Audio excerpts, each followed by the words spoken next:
pagi Bapak Ibu semuanya. Selamat datang di Gereja GPU Dewa Baja. Selamat beribadah, saya ucapkan. Selamat memuji Tuhan. Kita satukan hati dan pikiran kita.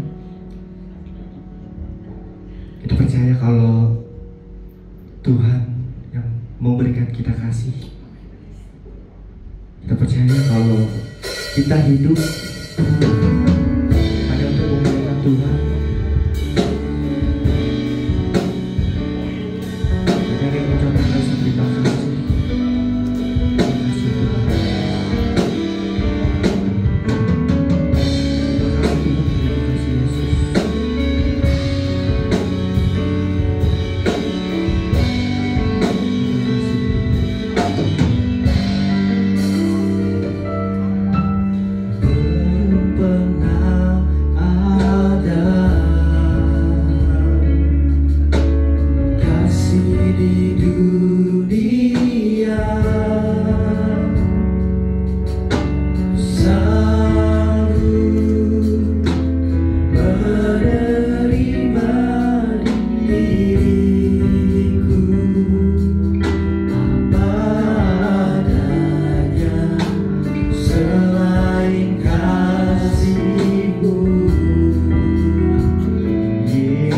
Yesus.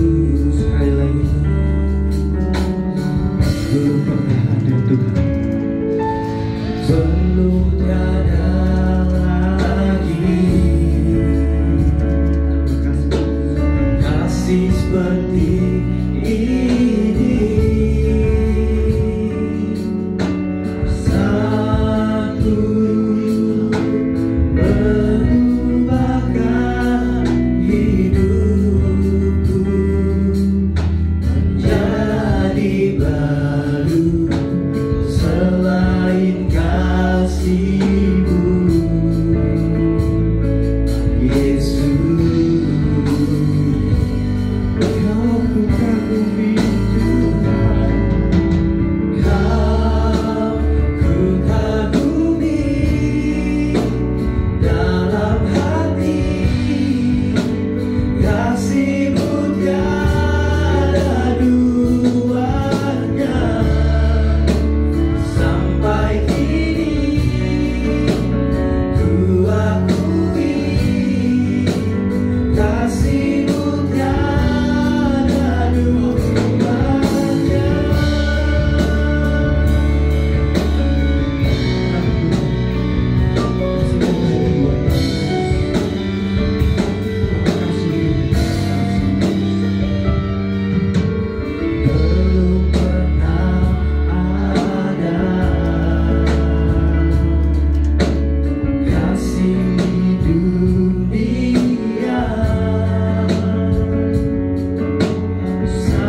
Silakan kanan kirinya Tuhan Yesus memberkati. Sambil mau Tuhan, kita boleh sambil bertepuk tangan. Kita tahu barunya karena tahu yang berbulan di Tuhan, amin. Kita percaya kalau pada saat ini Tuhan telah mengasihi bagi kita.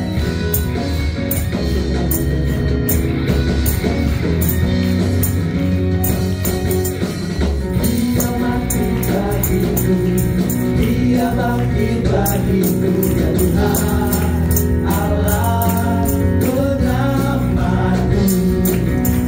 Kuasa mau dikalahkan, hidupku dipulihkan, ya Tuhan Allah bernamaku. Dia sungguh baik, oh, Dia sangat baik, Yesus, Dia baik bagiku, oh, Dia sungguh baik, Dia sangat baik, Yesus, Dia baik bagiku.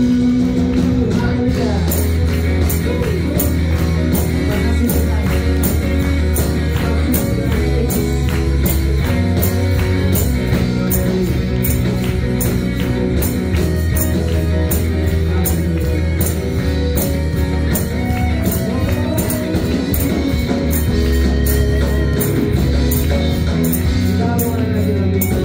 Dia bangkit bagiku,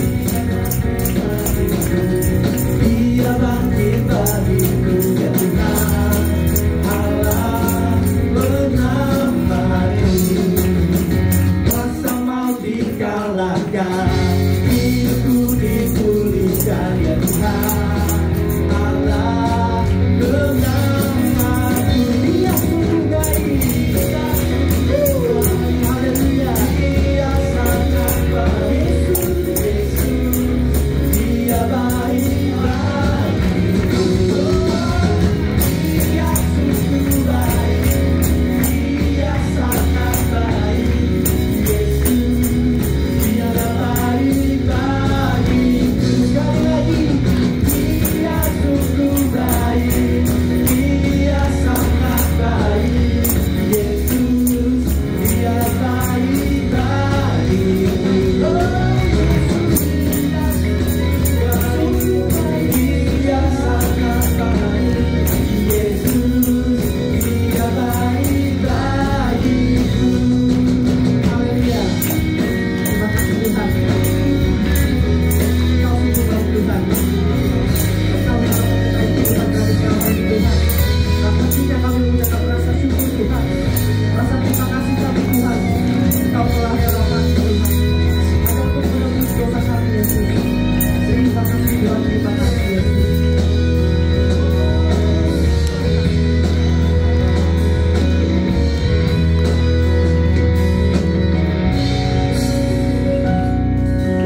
saja. Haleluya. Kami bersyukur Bapa kami. Karena kuasa-Mu Tuhan kami terbebas. Benar Yesus. Karena penampunan-Mu Tuhan haleluya membebaskan Yesus. Haleluya. Bebas, bebas, bebas, bebaskan ku. Bebas, bebas, bebas, bebaskan ku. Bebas, bebas, bebas, bebaskan ku. Bebas, bebas, bebas, bebaskan ku. Bebas, bebas, bebas, bebaskan ku. Bebas, bebas, bebas, bebaskan ku. Bebas, bebas, bebas, bebaskan ku. Bebas, bebas, bebas, karena pengampunannya. Ku bebas, bebas, bebas, karena kuasanya. Ku telah bebas, bebas, dari dalamku. Karena Yesus aku, anak raja. Bebas, bebas, bebas, karena pengampunannya. Bebas, bebas, bebas, karena kuasanya. Telah bebas, bebas, dari dalamku. Karena Yesus aku, anak raja. Karena Yesus aku, anak raja. Karena Yesus aku, anak raja.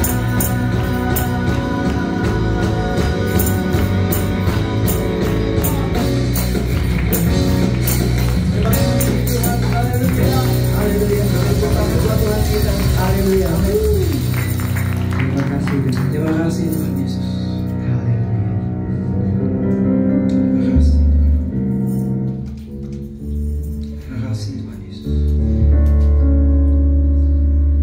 Pagi hari ini kami sudah memuji meninggikan nama-Mu Tuhan. Biarlah pujian-pujian kami ini Tuhan boleh menjadi dupa yang harum di hadapan Kau Tuhan. Terima kasih Tuhan. Terima kasih Tuhan. Yesus. Terima kasih. Kami tetap setia Tuhan kepada-Mu. Karena kami tahu Tuhan, kami percaya hidup kami berada di dalam tangan-Mu Tuhan Yesus. Selidiki hati kami Yesus, dan ajar kami untuk tetap terus berjalan di dalam kebenaran-Mu. Haleluya. Selidiki aku,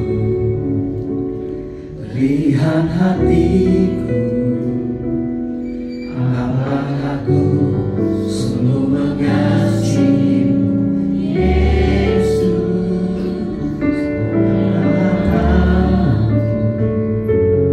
Dan menilai hidupku, tak ada yang tersembunyi bagimu.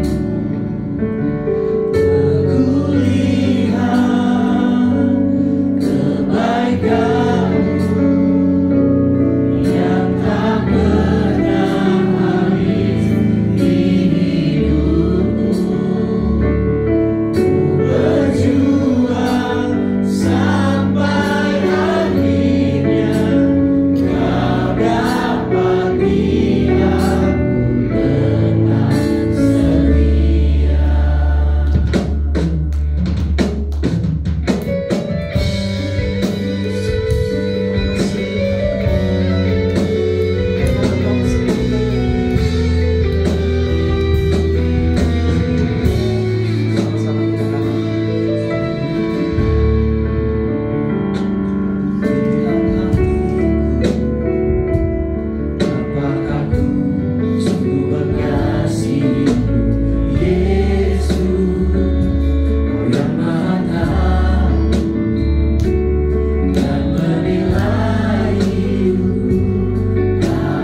Haleluya, haleluya. Begitu kami merasakan kebaikan-Mu Tuhan, begitu kami merasakan penyertaan-Mu bagi setiap kami. Kalau kami ada sampai saat ini semua karena kemurahan-Mu dalam hidup kami. Terima kasih Tuhan, Engkau baik, Engkau baik. Engkau Allah yang setia, Engkau Allah yang membebaskan kami, Engkau Allah yang senantiasa menyertai hidup kami. Terima kasih Tuhan, kalau pagi ini kami bisa merasakan lawatan dan hadirat Tuhan lewat puji-pujian ini, suatu anugerah buat kami. Terima kasih Tuhan, Engkau adalah Allah yang hidup, Engkau adalah Allah yang besar, yang senantiasa hadir di dalam kehidupan kami. Keberadaan kami sampai saat ini semua karena kebaikan Tuhan. Keberadaan kami sampai saat ini semua karena kebaikan-Mu Tuhan. Terima kasih Tuhan, terima kasih. Engkau membawa kami di tempat ini pagi ini untuk menikmati hadirat-Mu, untuk menikmati lawatan-Mu Tuhan. Engkau mengetahui setiap keberadaan kami. Kami butuh Allah, kami perlu Tuhan. Oleh sebab itu lawatan-Mu sangat berguna buat kami. Terima kasih Tuhan, terima kasih. Engkau baik, Engkau baik. Saat ini kami mau mendengarkan firman-Mu Tuhan. Berbicaralah untuk kami Tuhan, karena kami butuh firman-Mu. Karena firman-Mu akan menguatkan kami, firman-Mu akan melegakan hidup kami, firman-Mu akan membuat bebas dari segala permasalahan yang kami alami. Firman-Mu akan memberikan penghiburan buat kami. Berbicaralah untuk kami saat ini Tuhan. Keras lembutnya firman-Mu kami tahu itu adalah dari Allah dan berguna untuk kami. Terima kasih Tuhan. Berikan kami kerinduan di hati kami untuk menikmati firman-Mu. Berikan kami hati yang tulus untuk menikmati firman-Mu, sehingga firman-Mu dapat kami terima dengan baik dan berguna untuk kehidupan kami. Engkau baik Tuhan, Engkau baik. Terima kasih Allah, terima kasih. Hamba-Mu yang telah Engkau mempersiapkan untuk menyampaikan firman-Mu, kiranya Engkau memakai dia Tuhan. Apa yang disampaikannya semua berasal dari Allah dan berguna untuk kami semua. Terima kasih Tuhan, kami siap mendengarkan firman-Mu. Dan saat ini juga kami akan memberikan persembahan kami kepada Tuhan. Terimalah persembahan kami Tuhan, sehingga persembahan ini berguna untuk hormat kemuliaan nama Tuhan. Terima kasih, dalam nama Yesus Kristus kami sudah berdoa dan mengucap syukur. Haleluya, amin. Bapak Ibu dipersilakan untuk duduk. Kepada yang bertugas kami persilakan.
untuk para pelayan benar. Tuhan memberkati kita. Selamat pagi dan selamat bertemu, selamat menikmati kebenaran Tuhan. Hari ini saudara siap mau pulang berkat Tuhan? Puji Tuhan. Bapak Ibu Saudara, mari kita langsung saja membuka Alkitab. Tadi Bapak Ibu Saudara lihat ini layar TV monitor kita baru jadi mau firman Tuhan. Jadi terima kasih Pak Yafet di atas, saya ke atas sambil lihat dia tidur-tiduran di bawah meja untuk perbaiki saudara. Memang sudah umur pendek saudara, sudah dekat-dekat ajal ya Pak Yafet yang ahli. Nah, kemarin kita khotbah nggak pakai itu, cuma pakai tab. Untung handphone saya bisa connect di layar ini ya. Ini juga handphone cuma berkat. Tanggal 16 kemarin waktu waktu Natal, ada habis Natal malam-malam lagi makan-makan, ada orang senang sekali mau kasih berkat sama anak sekolah minggu, lalu sama guru-guru sekolah minggu. Kata Bu Desi, lo yang ngeliatin anak-anak itu Pak Gembala yang bikin dramanya, Pak Gembala harus dapat dong. Bu Desi langsung hitung cicit ngasih. Jangan, kasih sama guru-guru sekolah minggu. Saya nanti dapat berkat sendiri, saya bilang.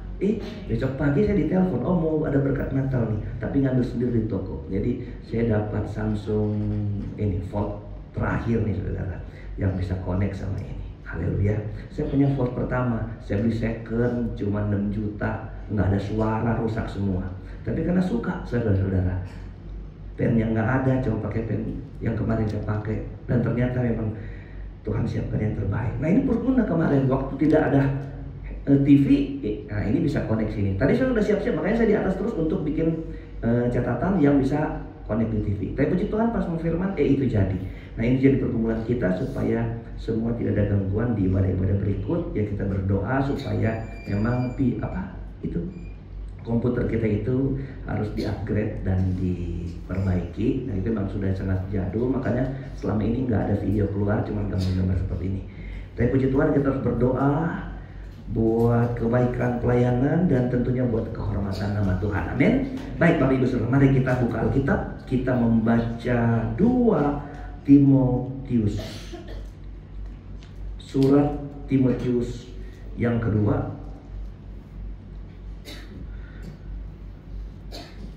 pasal 1, ayatnya yang ketiga sampai ayatnya yang kelima. Surat 2 Timotius pasal 1, ayatnya yang ketiga sampai ayatnya yang kelima. Temanya adalah ucapan syukur dan nasihat untuk bertekun.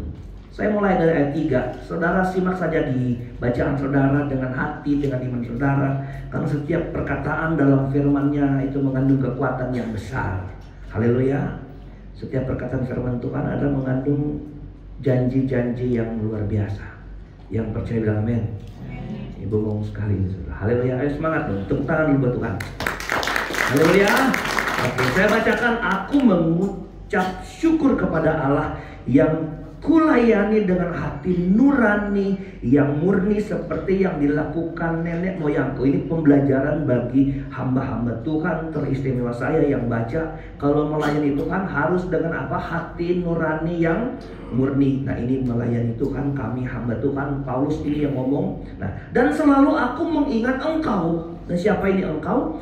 Dan permohonanku baik siang maupun malam. Ayat 4. Dan apabila aku terkenang akan air matamu yang kau curahkan, aku ingin melihat engkau kembali supaya penuhlah kesukaanku. Ayat 5.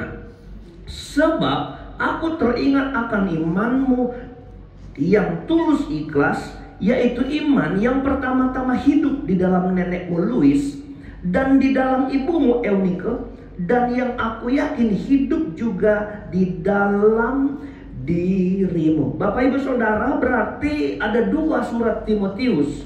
Surat Timotius yang pertama adalah surat Timotius yang isinya itu berbeda dengan surat Timotius yang kedua. Karena Timotius yang pertama itu adalah surat yang disampaikan Paulus kepada Timotius saat dia dalam pelayanannya, Bapak Ibu Saudara. Jadi perbedaan yang kedua adalah Paulus tidak menulis surat seperti yang pertama dalam keadaan dia tidak dan karena dia bebas, maka dia fokus kepada pelayanan.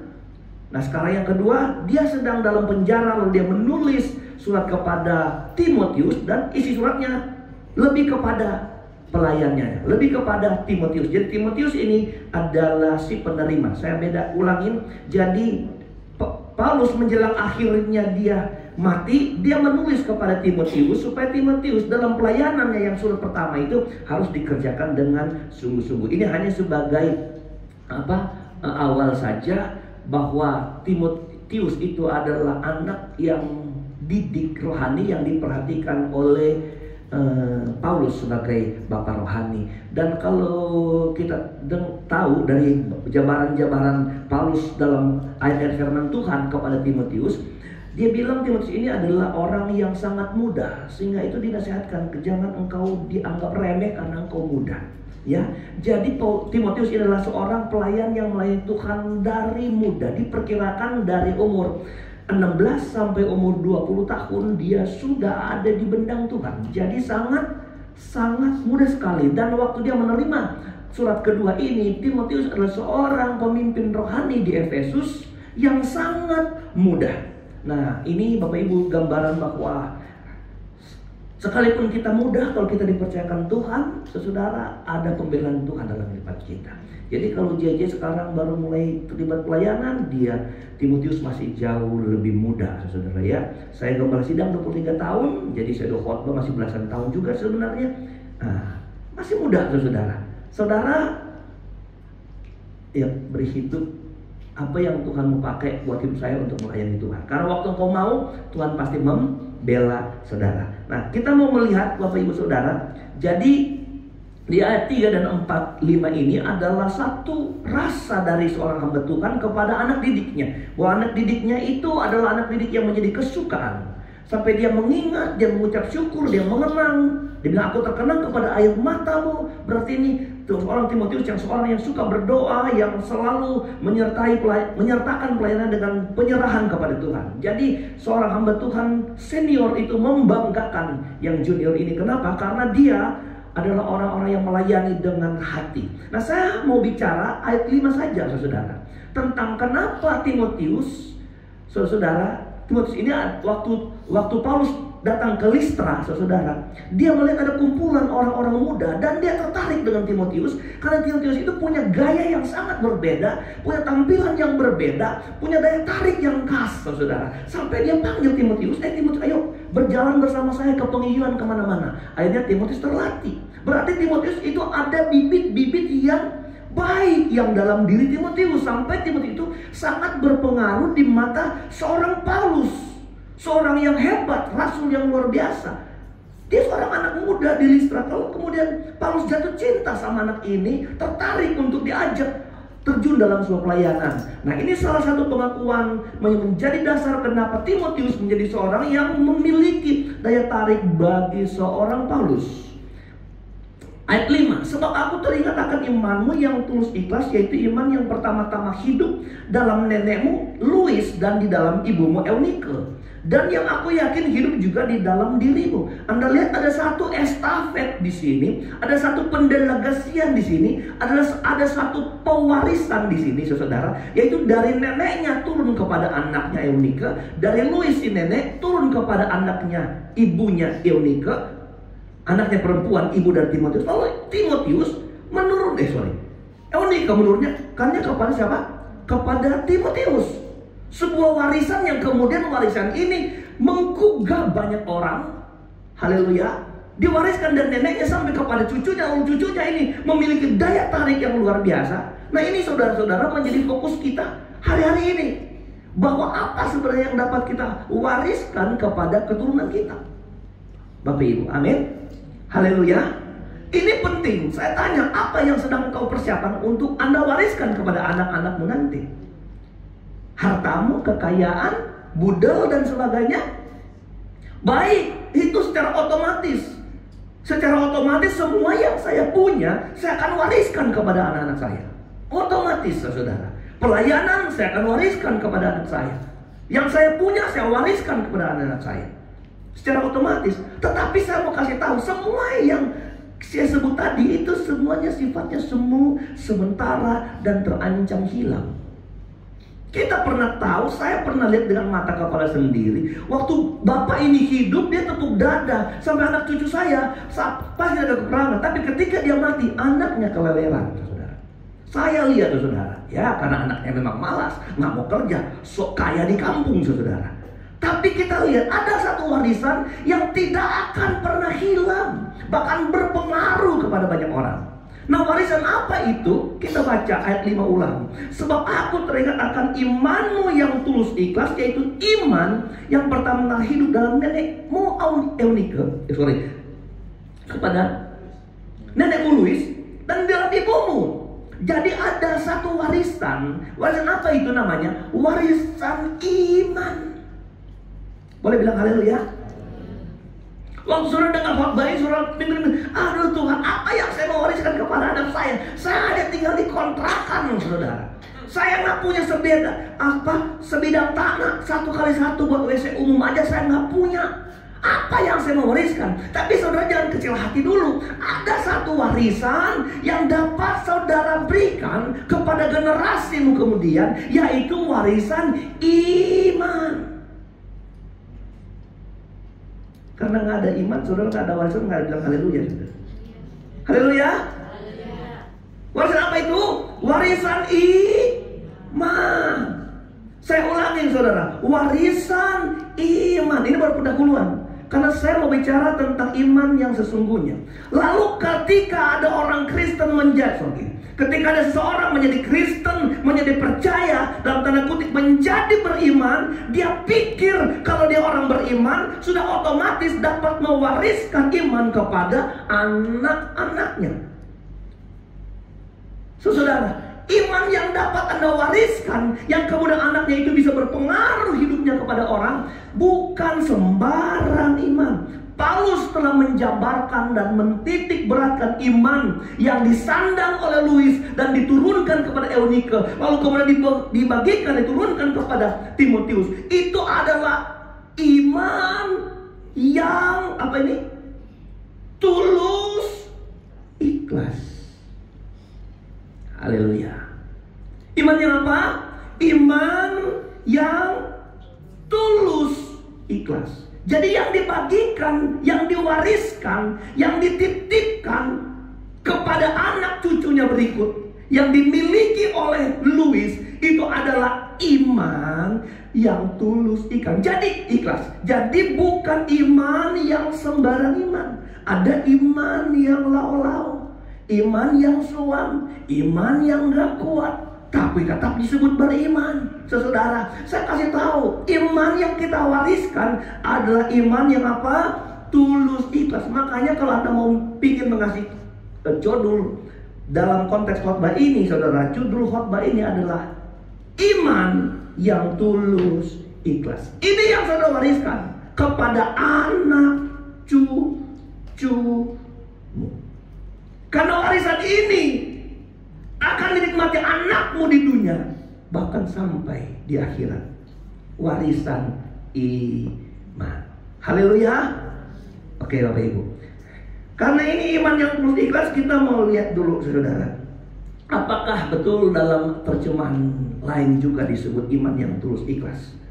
Banyak terjemahan Indonesia yang sama, iman yang tulus, iman yang ikhlas. Saudara, King James juga memiliki penjelasan tentang hal yang sama, ya, tentang iman yang tulus ikhlas. Jadi ada kekuatan untuk menjelaskan hal ini. Nah, mari kita melihat dulu penjabaran tentang tulus itu seperti apa, Bapak Ibu Saudara. Saya mencatat kata tulus itu adalah sungguh dan bersih hati, jujur. Tulus itu tidak pura-pura, tidak serong. Tulus hati, tulus ikhlas. Itu pengertian dari kata tulus. Kalau ikhlas sendiri, ikhlas itu artinya bersih hati, tulus hati. Keikhlasan itu keturunan dari kata turunan dan ikhlas. Itu adalah ketulusan hati, kejujuran dan kerelaan. Jadi ini tulus dan ikhlas ini, saudara, memang sangat berkaitan. Kalau ini iman hanya dapat disebut tulus saja, itu sudah memiliki makna keikhlasan. Saya ulangi, kalau iman ini ditulis saja oleh Paulus atau di Alkitab tulisnya iman yang tulus, maka sebenarnya sudah terjadi keikhlasan di dalam. Kalau iman ini ditulis saja iman yang ikhlas, maka ikhlas itu sudah memiliki pengertian ketulusan di dalam. Tapi kenapa iman ditulis iman yang tulus ikhlas? Berarti ini memang satu yang penting, bahwa esensi dari iman yang benar adalah iman yang di dalamnya mengandung ketulusan dan keikhlasan. Haleluya. Saya ulangi, kalau itu sampai disebut tulus ikhlas, berarti orang Kristen ketika menjalankan imannya, iman itu harus tulus dan ikhlas. Jadi iman dan ketulusan, iman dan keikhlasan tidak bisa dipisahkan. Kehilangan ketulusan, kegagalan terhadap iman. Iman tidak dapat disebut iman kalau iman nggak diterapkan dengan ketulusan. Haleluya. Amin saudara. Fatal orang Kristen yang jalani iman tanpa ketulusan. Coba saudara bayangkan, setahun nggak jalanin, katanya beriman, gak ada di gereja tiap waktu, tapi imanmu bukan iman yang tulus, engkau tidak akan mengalami hal-hal yang hebat dan luar biasa. Nanti saya bicara terakhir tentang kenapa kita perlu iman yang tulus, bukan iman pura-pura, bukan iman yang asal-asalan, bukan iman sebentar tergoncang langsung terbawa angin. Saudara, perlu ini kenapa? Karena kita mau dapat hal-hal besar di tahun yang baru yang sebentar jalan ini. Masih Januari terakhir, saudara. Sebentar pohon Natal ini selesai. Nanti diganti sama pohon yang lain, pohon angpau, saudara. Haleluya. Jadi yang nggak datang minggu depan nggak dapat angpau. Haleluya. Nanti ada nilai yang berbeda-beda. Ada doa dulu, malam puasa dari sekarang sampai tutupnya minggu depan, supaya pas dapat angpau, dapat yang paling besar. Karena itu dimulai dari 2 juta sampai 20 juta. Kan saya ngomong aja kan. Dari 2.000 maksudnya. Dari 2.000, kalau Anda nggak udah puasa dapatnya 2.000, saudara. Itu cuma intermezzo, saudara. Selesai, kita baru Januari, saudara. Coba engkau gulirkan hidupmu dengan iman yang datang gereja tapi nggak ada ketulusan. Jadi ini kalau saya ingat sambungan khotbah lalu ini, karena khotbah lalu judulnya adalah, yang tahu angkat tangan. Astagfirullahaladzim. Haleluya. Khotbah minggu lalu siapa tahu? Aduh, nggak ada uang, nggak ada cepek nih. Ayo angkat tangan, khotbah minggu lalu. Aduh, Tuhan darah Tuhan berkuasa ini. Yang foto masih diulang tengah minggu berarti ya. Habis ini dengar lagi artinya. Saudara nonton YouTube GPDO baca nggak, saudara? Cuma belum keluar ya di YouTube ya. Kalau begini nonton dong, jangan orang lain nonton. YouTube kita kesian ya. Udah 2 tahun yang nonton 23 orang. Tapi ada yang 2 bulan nonton puluhan orang. Nggak apa-apa. Kita bukan narkin berapa banyak orang. Siapa yang dapat bisa nonton YouTube. Kemarin ada jemaat bilang nanti kita bikin penggalan khotbah Yusuf yang kata-katanya paling menarik. Nah itu kan kalau orang-orang kita nonton YouTube, nonton namanya, yang khotbah penggalan itu kan mantap khotbahnya, saudara ya. Karena khotbahnya cuma 1 menit, saudara. Ambil yang bagus-bagus, boleh, nggak masalah. Jadi nggak tahu nih khotbah minggu lalu, nggak jadi ya hadinya. Khotbah yang lalu adalah sungguh-sungguh. Kan sungguh-sungguh gampang diingat. Berarti saya pastikan nih sebagian besar dengarnya nggak sungguh-sungguh, nggak lupa. Ketulusan juga adalah arti kesungguhan. Nggak apa-apa. Saya berdoa gini, Tuhan, kalau khotbah ini selesai, biar Roh Kudus ada di hati kita untuk menjabarkan khotbah ini ketika mereka jalani hidup di luar. Saudara, kesehatannya Anda lupa. Tapi saya berdoa ketika Anda dapatin kasus di luar, diingatkan Tuhan. Tiba-tiba untuk Anda pakai firman itu jadi kekuatan. Haleluya. Jadi Bapak Ibu, itu alat ukur dari iman adalah ketulusan. Tulus itu jadi alat ukur iman yang benar. Haleluya. Jadi tulus ikhlas alat ukur iman yang benar. Sekarang kita mau praktekkan bagaimana melihat iman yang tulus ikhlas. Nah, iman tuh ada di dalam. Gimana sih melihat bahwa orang itu punya iman yang tulus ikhlas. Jangan bilang orang itulah nggak enak. Bagaimana saya mau mengetahui bahwa iman saya ini iman yang tulus ikhlas? Itu gimana, saudara? Haleluya. Karena kau cuma bilang, oh, saya beriman, percaya Yesus Juru Selamat, lahir dari perawan Maria, mati di kayu salib, hari ketiga bangkit, naik ke surga, duduk di takhta Allah, menjadi imam besar, pensyafaat bagi orang percaya. Lalu saya itu orang beriman karena mengetahui hal itu? Non. Bukan seperti itu, tidak. Saudara dengar baik, kita mau belajar hari ini supaya setiap orang Kristen dapat mengukur ketulusan imannya yang sebenarnya. Dan dari mana itu? Mari kita membuka ayat firman Tuhannya. Kita membaca Yakobus pasal 2 ayat 14. Mulai ya, ayat 14 mulai. Bagaimana seorang dapat melihat iman itu tulus atau ikhlas? Melihat bahwa sebenarnya dia menjalankan keimanannya yang tulus. Aduh, orang kalau punya iman yang tulus, apapun masalahnya nggak mundur dari Tuhan. Haleluya. Saudara ini Imlek udah mulai belum? Harusnya minggu ini kita rapat jemaat, cuman ada bilang, oh minggu ini lagi mau ini, makanya ada banyak yang kurang karena mungkin nggak tahu deh kalau Imlek kan, karena libur dari Jumat kemarin kan, Sabtu minggu ini nanti minggu juga lagi. Oke, apa-apa dah, kita mulai ya. Sudah, Yakobus pasal 2 Mas. Apakah gunanya? Perhatikan nih. Sampai ayat selanjutnya saya bilang berhenti sampai ayat 25 mungkin. Apakah gunanya saudara-saudara jika seorang mengatakan bahwa ia mempunyai iman? Nah, apa DP guna? Ngana bilang iman, ngana nak berguna, ngana beriman. Bilang beriman tapi nggak berguna. Nah, ini kita bilang apakah gunanya? Saudaraku, jika seorang mengatakan bahwa ia punya iman, padahal ia tidak mempunyai apa? Perbuatan. Dapatkah iman itu menyelamatkan dia? Mari kita lihat uraiannya. Dapatkah iman menyelamatkan dia? Ayat 15. Dan jika seorang saudara atau saudari tidak punya pakaian dan kekurangan makanan sehari-hari. Terus 16. Dan seorang dari antara kamu berkata, selamat jalan, kenakanlah pakaian panas dan makanlah sampai kenyang. Tetapi ia tidak memberikan kepadanya apa yang perlu bagi tubuhnya. Apa gunanya itu? Ngerti nggak saudara? Kalau ada orang nggak makan, lalu bilang, ya nanti kamu makan ya, supaya kenyang, nggak kelaparan. Tapi dia nggak kasih makanan, apa gunanya itu? Perhatikan, berapa banyak kita berdoa, Tuhan berkatilah hamba-hamba Tuhan, biar mereka diberkati. Tapi kita nggak pernah memberkati. Berkatilah fakir miskin, janda, anak terlantar. Tapi kita nggak turun.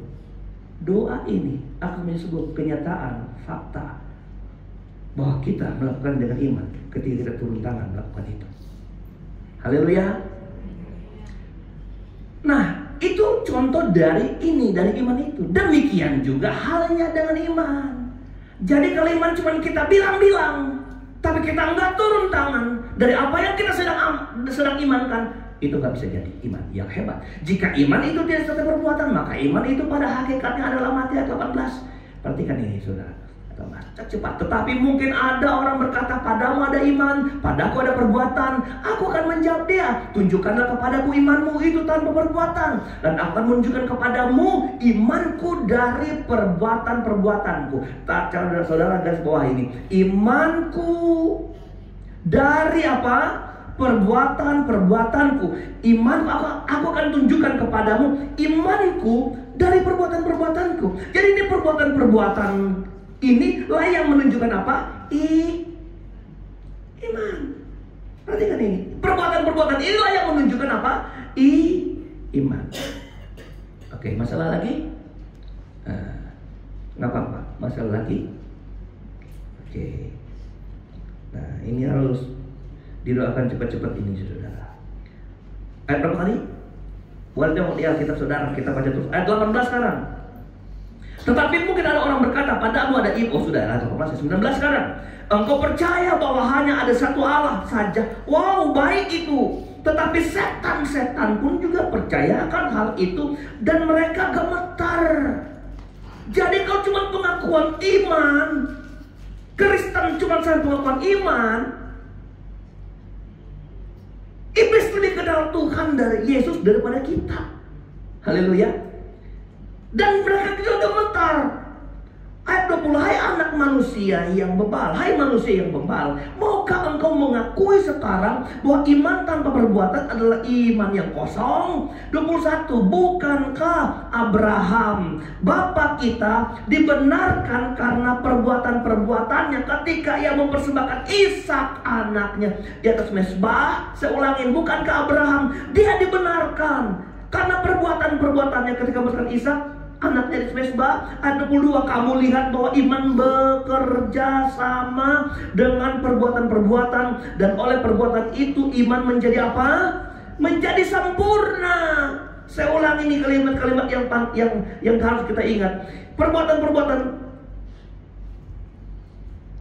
bahwa iman bekerja sama dengan perbuatan-perbuatan, dan oleh perbuatan-perbuatan itu iman menjadi apa? Sempurna. Ayat 23, dengan jalan demikian genaplah nas yang mengatakan, lalu percayalah Abraham kepada Allah, maka Allah memperhitungkan hal itu kepada sebagai kebenaran, karena itu Abraham disebut sahabat Allah. Jadi lihat bahwa manusia dibenarkan karena perbuatan-perbuatannya, dan bukan hanya karena iman. Dan bukankah demikian juga Rahab pelacur itu dibenarkan karena perbuatan-perbuatannya ketika ia menyembunyikan orang-orang yang disuruh itu di dalam rumahnya, lalu menolong mereka lolos melalui jalan yang lain? Apa yang kita tangkap di sini? Sederhana, yang saudara juga sudah mengerti bahwa iman akan kosong, iman akan mati, iman akan tidak berguna kalau iman tidak disertai dengan apa? Perbuatan. Maka iman itu dinilai dari perbuatan. Nah, untuk menunjukkan iman yang kau miliki itu iman yang tulus ikhlas, maka perbuatanmu harus perbuatan yang tulus ikhlas. Itu kaitannya. Haleluya. Siapa yang mau membangun ketulusan iman harus dibangun melalui ketulusan dalam perbuatannya. Karena tulus ikhlas adalah hakikatnya adalah sesuatu yang dilakukan, sesuatu yang dikerjakan. Boleh bilang amin, saudara? Jadi saya tidak sedang berbicara Anda memberi gak memberi, bukan. Saya sedang berbicara tentang ketulusan di dalam segala hal. Boleh bilang haleluya, saudara-saudara? Jadi Bapak Ibu Saudara, perbuatan itu harus dilakukan dengan tulus ikhlas sebagai tanda bahwa imanmu itu juga adalah seorang iman, adalah iman yang tulus ikhlas. Makanya reaksi saudara terhadap persoalan hidup saudara menunjukkan apa imanmu yang sebenarnya. Kalau kita lagi gak ada masalah, senang banget kita. Kalau kita nggak lagi tantangan di pelayanan, kita memuji Tuhan girang-girang. Tapi kalau kita ada tantangan, kita kehilangan semangat, kehilangan gairah. Padahal tantangan itu harus kita lewatin, karena kita melayani bukan manusia, kita melayani Tuhan. Makanya kita harus tetap tulus sekalipun ditantang, tetap tulus sekalipun dihalangin, tetap tulus sekalipun dikata-katain, tetap ikhlas melayani Tuhan. Ikhlas itu adalah apa? Memberi tanpa pamrih, tanpa balasan, tanpa harapin balasan. Kalau kita melayani Tuhan, cuman Tuhan saja yang menerima. Nggak usah Tuhan aku dapat pujian, dapat ucapan terima kasih pun nggak apa-apa, saudara. Itu keikhlasan. Di tahun-tahun terakhir ini orang banyak memberi di gereja dan selalu bilang, jangan sebut nama saya. Ikhlas. Kalau dia nggak mau dipuji, dia mendapat berkat dari Tuhan. Karena Alkitab bilang begini, kalau engkau orang yang baik, kalau engkau mau berharap pujian, maka pujian itulah berkat bagi kamu. Berarti hanya dapat pujian dari manusia, nggak dapat pujian dari Tuhan. Jadi waktu kita melakukan sesuatu dengan tulus ikhlas, kita hanya berharap saya berbuatnya bagi Tuhan, tidak mengharapkan apa-apa pun. Tapi Tuhan kita nggak mungkin tutup mata, tidak mungkin dia tutup mata. Tuhan pasti akan buka mata, Tuhan pasti melihat dan membayar. Karena Tuhan tidak mau berhutang kepada kita atas kebaikan kita kepada Tuhan. Tuhan pasti membalas dan membalaskannya kepada orang-orang yang imannya tulus kepada Tuhan. Boleh bilang haleluya? Ayo ngerjakan sesuatu yang apa dipercayakan kepada saudara. Kalau menjadi karyawan, karyawanlah yang tulus. Pegawai, pegawailah yang tulus. Pegawai negeri yang tulus. Haleluya, tuluslah, kerja karena dengan jujur. Karena Alkitab bilang segala sesuatu yang kau kerjakan tidak semata-mata kau mengerjakannya bagi manusia, tapi bagi Allah. Kemarin kami suka diundang di Tangerang ini untuk melantik pegawai yang diangkat jabatannya, naik pangkatnya, atau orang-orang yang wardi wisuda dari universitas untuk memiliki jabatan kemarin keperawatan, saudara. Lalu kalau kami rohaniawan melantik atau memberi sumpah janji, kami Kristen mengangkat janji untuk mereka jadi misalnya jadi pegawai yang baik. Kami dikasih 2-3 patah kata untuk menyampaikan sebagai rohaniawan kepada yang baru diangkat sumpah janjinya. Apa yang selalu saya bilang? Kerjakanlah itu dengan bertanggung jawab, semata-mata bukan kepada manusia, tapi kepada Tuhan. Kemarin para nurse, perawat diangkat di Kota Tangerang. Kalau engkau melayani orang yang sedang luka parah, engkau tidak sedang melayani mereka, engkau sedang melayani Tuhan. Maka kalau engkau ditantang, engkau ada halangan, engkau pasti tidak akan mundur kalau pelayananmu engkau lihat kepada Tuhan. Itulah orang-orang yang tulus. Kalau orang yang tulus, kerjakanlah bagi Tuhan tanpa menunggu imbalan, balasan, bahkan ucapan terima kasih. Karena waktu engkau mengerjakan itu, saya percaya Tuhan di sorga tidak tutup mata buat hidup saudara. Amin. Haleluya. Tadi dicontohkan ada 2 di bacaan kita. Pertama siapa? Abraham. Tahu kan Abraham? Bahkan disinggung tadi. Abraham itu ketika Tuhan bilang bawa anakmu ke Bukit Moriah, dia nggak pernah berbantah kepada Tuhan. Dia bisa punya argumentasi yang sangat kuat karena Tuhan yang janji. Tuhan kan bilang, Tuhan janji atas dirimu sendiri bahwa aku jadi bangsa besar melalui keturunanku yaitu Ishak. Kenapa sekarang Tuhan ingkar janji? Kenapa Tuhan suruh saya bawa Ishak ke Gunung Moriah? Kenapa Tuhan bilang sembelih dia di sana bagiku? Itu alasannya akurat. Kalau manusia sekarang dia udah lapor itu, saudara. Dia perkarakan itu karena melanggar janji, saudara. Tapi Abraham itu tulus, ikhlas. Dia selalu melihat Tuhan itu baik. Tuhan kemarin janji, sekarang nggak bayar janji, bukan urusan saya. Saya urusan menghormati Tuhan. Itu Abraham. Kenapa dia disebut Bapa orang beriman? Haleluya. Dia bawa anaknya. Kalau Tuhan nggak suruh stop, dia tikam Ishak, saudara. Tapi Tuhan tahu Tuhan nggak mungkin tidak menepati janjinya kepada orang-orang yang setia sama Tuhan. Amin. Dia tulus. Dia pikir, betul ini anak-anak yang sulit saya dapat. Tapi ini juga dari Tuhan. Kalau Tuhan beri, ambil, ya itu Tuhan yang punya. Dia tulus, dia kerjakan.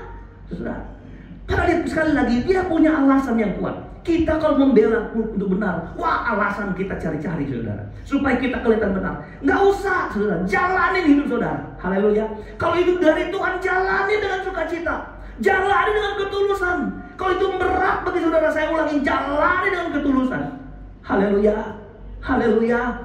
Anda pikir Timotius waktu dia melayani di Efesus, itu dia melawan budaya penyembahan berhala di sana. Dia melawan ajaran-ajaran sesat, dan dia melawan pembangkangan di dalam pelayanannya. Seorang anak muda, makanya kalau saya bilang kamu harus kuat, karena di dalam ada iman yang tulus ikhlas. Dia nggak ngelawan itu dengan kekuatan sendiri. Saya percaya dia melawan karena dia berserah kepada Tuhan. Dia melawan dengan menyerahkan hidupnya kepada Tuhan. Saudara, orang yang tulus ikhlas mempercayakan Tuhan dalam kehidupannya. Haleluya. Dia menyerah. Kan tadi dikatakan ikhlas terhadap apa yang terjadi. Berarti dia berserah kepada Tuhan. Saudara-saudara, hidup ini tantangannya banyak. Bukan banyak, semua. Setiap nafas, tarikan nafas hidup kita persoalan. Tiap hari jalanin persoalan. Tapi bangunlah iman yang tulus ikhlas di depan Tuhan. Hari ini saya mau lewatin apa Tuhan? Hari ini saya mau jalannya apa Tuhan? Engkau hadapi dengan mengeluh. Mengeluh tanda bahwa imanmu bukan iman yang tulus ikhlas. Bersungut, kecewa. Saudara, saya kasih tahu, yuk mari kita jalani. Masih ada 11 bulan yang kita melewati di tahun ini. Rebut berkat-berkat Tuhan. Karena saya bilang Tuhan tidak pernah tutup mata. Akhirnya Abraham diganti apa? Anaknya dengan domba yang terbaik yang Tuhan beri. Lalu Tuhan bilang begini, Abraham bilang begini, hari ini tempat ini aku namakan apa? Tuhan namakan apa tempat itu? Tuhan namakan apa itu? Saya lihat ada status WA saudara, di WA itu ada tulisannya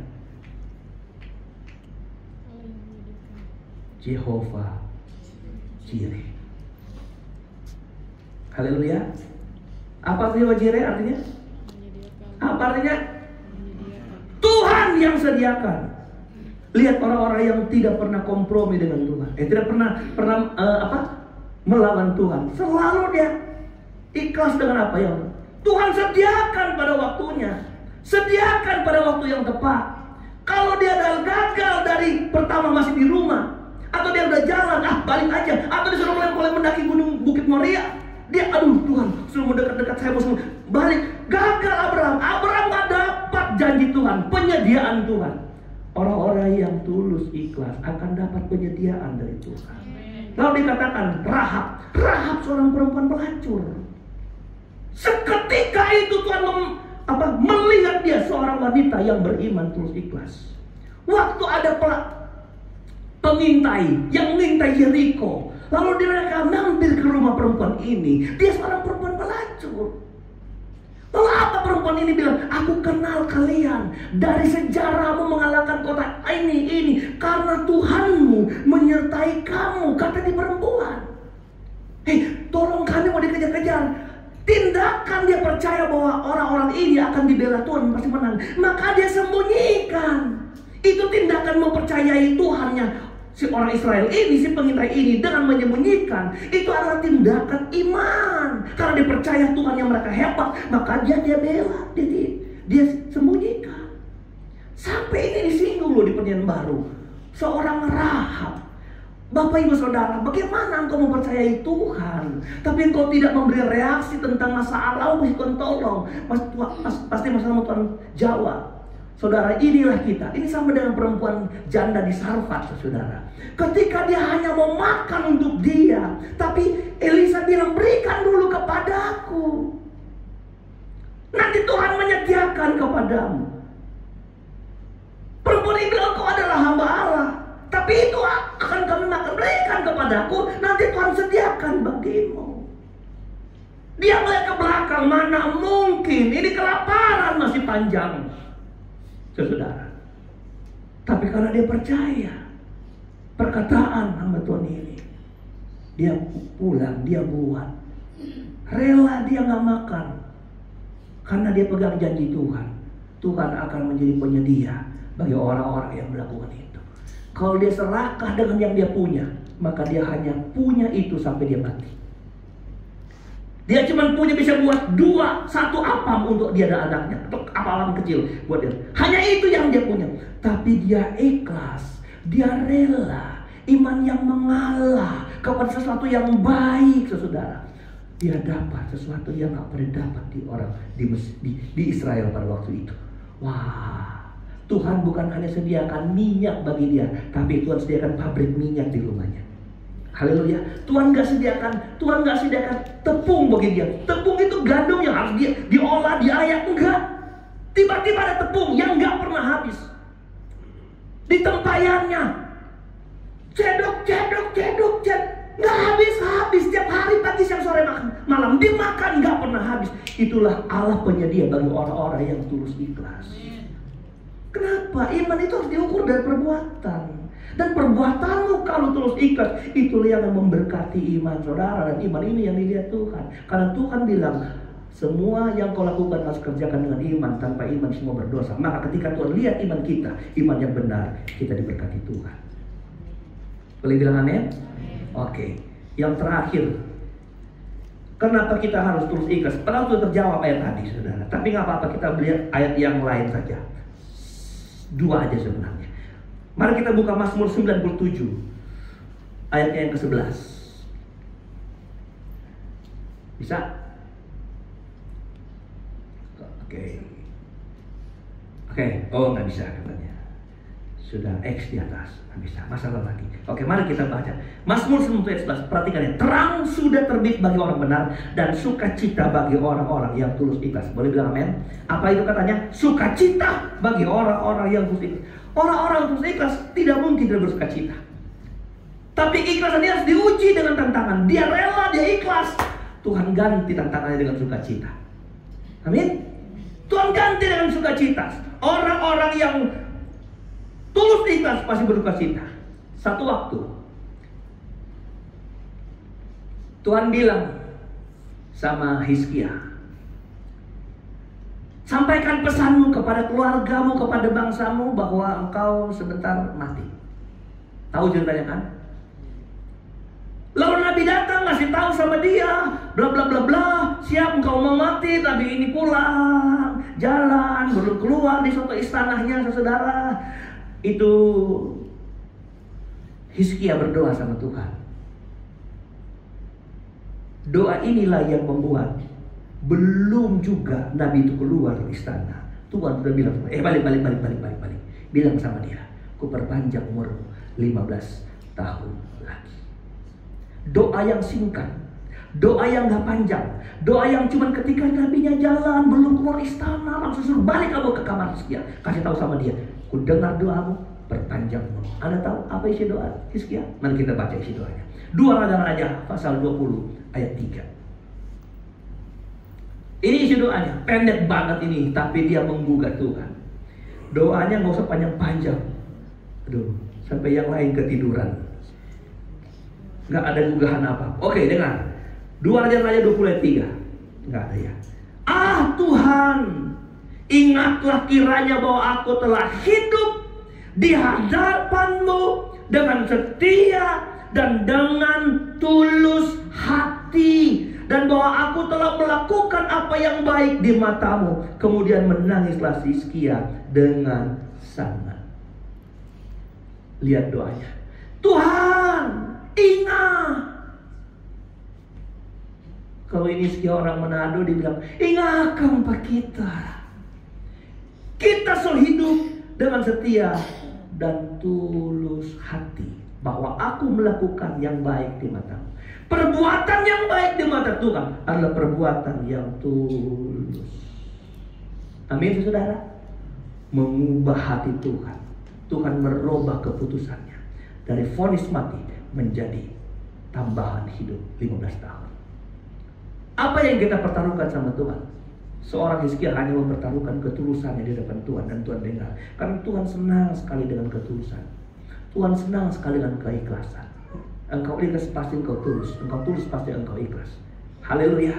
Itu sebabnya Bapak Ibu Saudara, bangun ketulusan hatimu. Kalau engkau beribadah, engkau tulus itu begini, mampu menempatkan tujuan hidup saudara yang benar. Tujuan itu menjadi fokus saudara.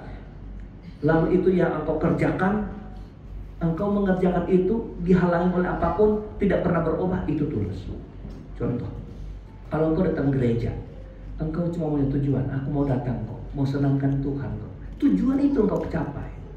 Engkau tidak akan pernah mundur, walaupun engkau disinggung, disakiti.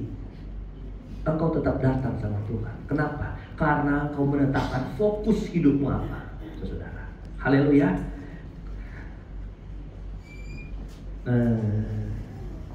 Bapak Ibu Saudara, banyak hal yang diperlukan di dalam sebuah pelayanan. Banyak hal yang akan kita kerjakan di pekerjaan Tuhan. Saya berterima kasih buat semua jemaat Tuhan dan orang-orang yang mau tergerak dalam pekerjaan Tuhan. Minggu depan kita rapat, evaluasi, dan ada program-program. Mungkin dalam program kita memerlukan sesuatu, saudara. Dan saya percaya Tuhan mengutus tempat ini orang-orang yang mau diberkati karena mau menyebarkan ketulusan hatinya. Di pelayanan butuh orang-orang yang tulus hati. Di pekerjaan, di mana saja butuh orang-orang yang tulus hati. Pelayan musik boleh ke depan. Benar.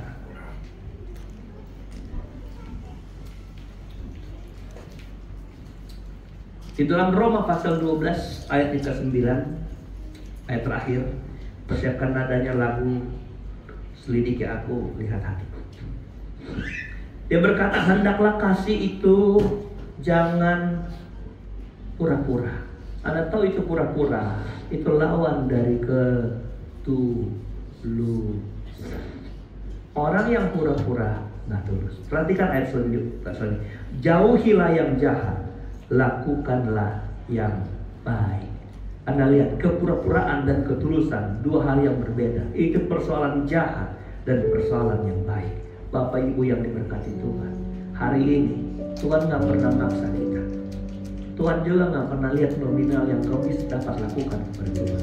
Tuhan gak lihat kekuatan yang kau punya dengan kesehatan, tapi waktu kau bisa datang beribadah, datanglah dengan ketulusan di hadapan Tuhan. Karena Tuhan menilai orang-orang yang tulus, dan setiap ketulusan akan mendapat imbalan yang dari Tuhan. Mari kita bangkit berdiri Bapak Ibu Saudara. Terima kasih Tuhan buat anugerah-Mu yang besar.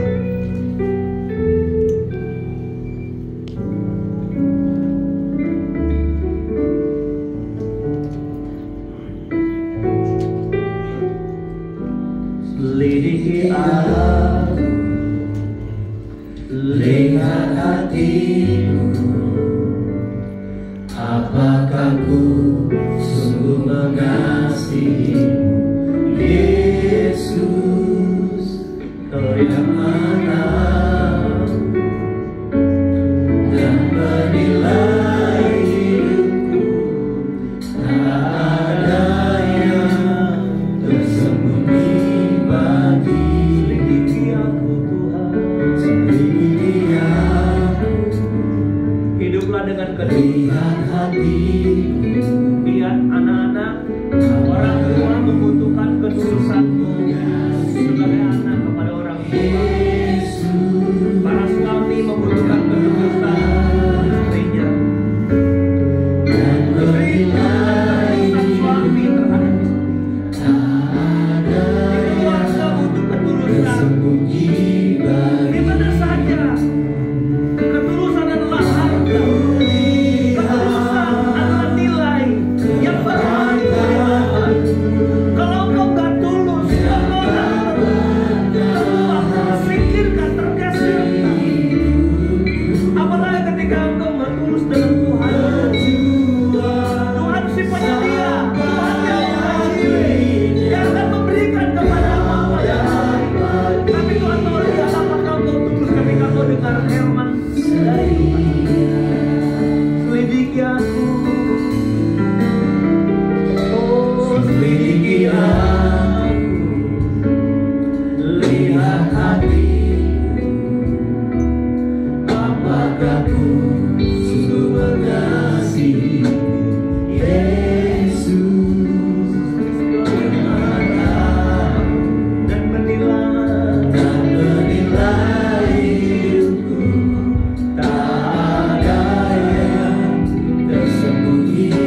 Biar kami boleh berjalan setiap waktu dengan ketulusan.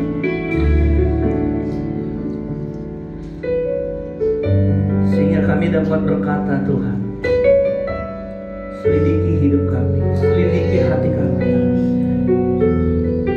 Karena kami orang-orang yang berani berkomitmen untuk dapat hidup tulus di hadapan. Kami tahu kami lemah, kami tahu kami daging, kami tahu kami tidak sanggup, Tuhan. Tapi satu yang kami tahu pasti, ada kekuatan Roh Kudus dalam hidupan kami.